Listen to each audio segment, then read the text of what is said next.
আসসালামু আলাইকুম প্রিয় দর্শকবৃন্দ।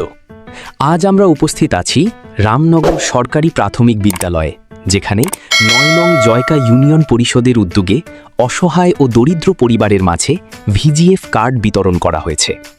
এই মানবিক কার্যক্রমে উপস্থিত ছিলেন ৯ নং জয়কা ইউনিয়ন পরিষদের সম্মানিত চেয়ারম্যান মোহাম্মদ হুমায়ুন কবির বিএ। তার সাথে আরও উপস্থিত ছিলেন ৯ নং জয়কা ইউনিয়ন পরিষদের সচিব রফিকুল ইসলাম, ৩ নং ওয়ার্ডের সম্মানিত মেম্বার মোহাম্মদ হাসান আলী, দুলেনা আক্তার।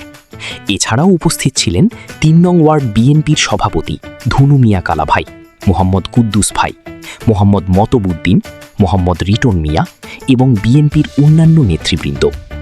দুর্যোগ ও অসহায় পরিস্থিতিতে সাধারণ মানুষের পাশে দাঁড়াতে এই ভিজিএফ কার্ড বিতরণ কার্যক্রম গুরুত্বপূর্ণ ভূমিকা রাখছে।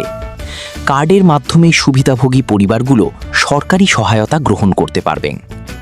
স্থানীয় জনগণ এই উদ্যোগকে স্বাগত জানিয়েছেন এবং ইউনিয়ন পরিষদের প্রতি কৃতজ্ঞতা প্রকাশ করেছেন।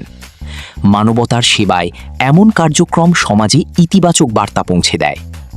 প্রিয় দর্শক, এভাবেই ৯ নং জয়কা ইউনিয়ন পরিষদ সবসময় সাধারণ মানুষের পাশে থাকার চেষ্টা করে যাচ্ছে। ভিডিওটি ভালো লাগলে লাইক, কমেন্ট ও শেয়ার করতে ভুলবেন না। সবাই ভালো থাকবেন। আল্লাহ হাফেজ।